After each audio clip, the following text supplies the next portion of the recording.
रहनुमा नून लीग शाहिद खाकान अब्बासी नैब के वजूद के ही खिलाफ हो गए।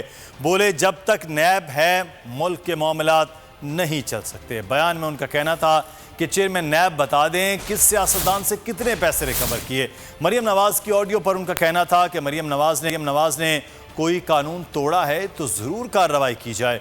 उन्होंने कर्जा कमीशन की रिपोर्ट भी सामने लाने का मुतालिबा किया, जबकि कोरोना फंड्स में करप्शन का इल्ज़ाम भी लगा दिया।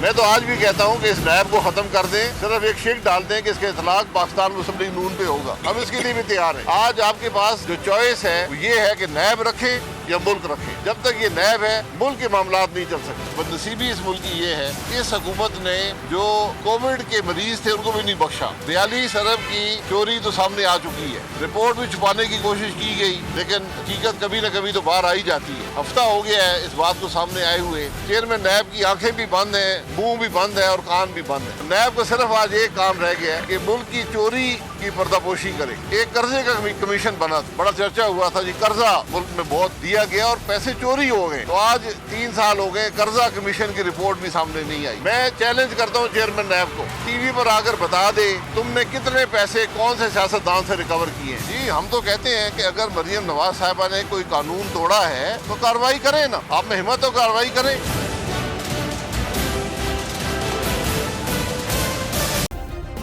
सब्सक्राइब करें और बेल दबाएं ताकि कोई खबर रह न जाए।